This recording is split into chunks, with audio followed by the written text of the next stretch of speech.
안녕하십니까, 윤석열 변호사입니다. 개인 회생과 주택담보대출과 관련해서 사실 좀 문제점이 많습니다. 예를 들어서 개인 회생을 하는 사람이 임차인일 경우에는 서울에 사는 임차인은 보증금이 1억 1천 이하일 때 3,700만 원을 보전해 줍니다. 못 건드립니다, 이거는. 그러니까 채무자에게 주는 거죠, 개인 회생 신청자에게.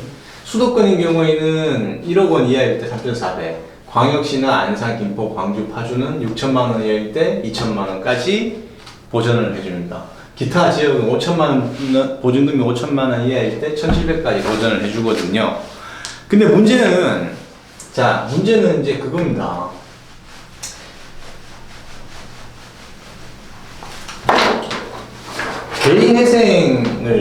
개인 회생 절차가 이렇다면 이제 신청을 하고, 이제 포괄적 금지 명령이 떨어지고, 그 다음에 개시 결정, 인가, 그 다음에 면책, 이렇게 되거든요. 요 기간까지는 이제 뭐 3년 보통 하는 건 3년 걸리는 건데, 문제는 주택담보대출은 담보잖아요, 담보. 그러니까 개인회생에서는 담보를 별채권이라고 해서 이거는 회생 절차에 영향을 받지 않고 권리 행사가 가능하게 됩니다. 무슨 말이냐면 이제 담보권은 주로 행사 방법이 경매잖아요. 그럼 주택담보대출 내가 개인 빚이 많아가지고 지금 담보대출에 대한 이자도 못 낼 뿐만 아니라 다른 것도 지금 생계도 막막한데 개인회생을 그래서 신청한 건데, 이 포괄적 금지 명령은 다른 회생 절차에서는 이 담보권의 실행에 의한 경매가 중단이 되거든요. 근데 개인회생 절차에서는 중단이 안 됩니다. 그래서 언제 중단되냐면 요 개시 결정을 받으면은 인가 시까지, 또는 만약에 실패할 경우에 폐지 결정이라고 하는 건데, 인가나 폐지 중에서 먼저 도래하는 날까지만 잠정적 중단을 합니다. 잠정적 중단을 하고, 인가가 나면 개인회생 채권에 기한, 그러니까 무담보 채권에 기한 것들은 인가로 인해서 그거에 기한 가압류, 가처분 이런 것들은 다 여기서 실효가 되거든요. 실효가 되버립니다. 근데 이 담보권, 별채권으로 되어 있는 이 경매 신청은 중단됐다가 여기서부터 다시 진행합니다. 그러면 결국에는 주택을 뺏기게 되는 거죠. 주택을 뺏기게 되는 거죠. 그래서 이게 지금 뭐 개인회생 했는데 결국에는 개시부터 인가까지 요렇게 된다 그러면 여기까지 한 3, 4개월 걸리고, 여기까지 10개월 치면 한 7개월, 이 정도 살다가 내 집 다 뺏기는 거거든요. 그런데 서울회생법원에서는 금융위원회하고 신용회복위원회하고 업무 협약을 해서 주택담보대출에 관해서 채무구조 재조정이라고 하는 걸 신청을 해서 담보대출의 이자를 감면하거나 이자율을 낮추거나, 아니면은 또 한 가지 방법이 더 있는데, 거치기간이나 상환기간을 연장해 주거나, 그렇게 해서 계속 거주할 수 있게끔 이렇게 프로그램이 있습니다. 근데 이제 문제는 아까 보셨죠? 자가를 소유하고 있었을 때는 임대차하고 있었을 때하고는 하기가 달리, 여기서 경매가 돼가지고 있으면 서울 지역 3,700, 수도권 3,400, 그런 것이 보장이 안 되거든요. 너무 불합리한 거 아니겠습니까? 자가 소유를 가지고 있다는 것은. 그래서 지금 서울회생법원에서 하고 있는 것은 이제 6억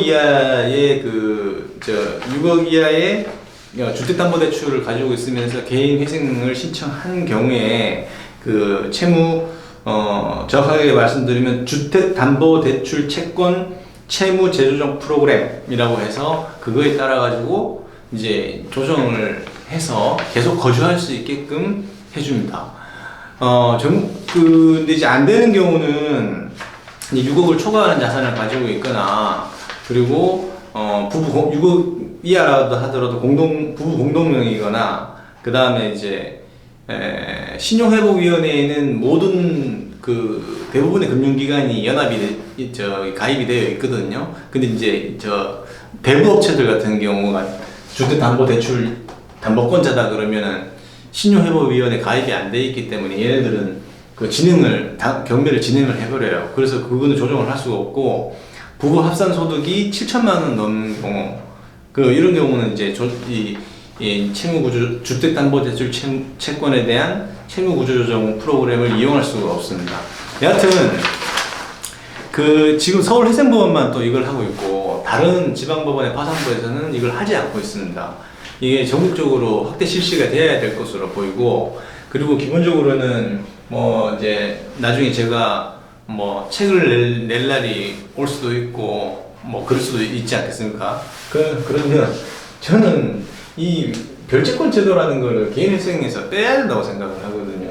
똑같이 그냥 회생담보권으로 인정을 해서 회생 절차에서 해야 되지. 다른 회생 절차에서는 이 담보권에 대한 조정이나 중지가 다 되고 그렇게 되는데, 이 개인회생, 특히 의식주에서 기본이 되는 그거에 대한 문제가 지금 임차인이 개인회생 신청할 때는 소액보증금 인정해 주면서 개인이 자가 보유하고 있고 주택담보대출을 받은 경우는 집을 잃어버린다 그러면 이거는 평평에도 어긋나고 좀 이상하지 않습니까? 그래서 이 부분에 대한 제도 개선이 반드시 필요한 것 같습니다. 서울회생법원이 그냥 이렇게 업무 협약으로 외적으로 하고 있는데, 다른 법원도 이거를 제도화 시키는 게 가장 좋고, 그리고 이게 다른 법원도 좀 확산이 돼야 될 것으로 보입니다. 그래서 저는 이제 개인회생, 만약에 주택담보대출 이런 문제에 걸리면은 매각할 수 있으면 매각하라고 합니다. 적정 시세 매각해서 아까 그 범위 안에 들어가면 서울 같으면은 주택 팔아버리고 담보대출 다 갚고, 그 다음에 1억 1천 이하의 보증금 임대차를 체결해가 전세나 임대차를 체결해서 3,700만 원을 보전 받는 거 아니겠습니까? 그렇게 하게 되는 그런 경우들도 많은데, 이건 좀 많이 좀 제가 봐도 좀 상식에 부합하지 않거든요. 그래서 제가 힘이 없어서 그런데 힘이 있다면은 이런 부분은 제도 개선을 반드시 해야 될 것이고, 서울 지역에서 이제 개인회생을 신청하시는 분들은 반드시 주택담보대출이 있는 경우는 이 프로그램을 신청해서 꼭 이용하시기 바랍니다.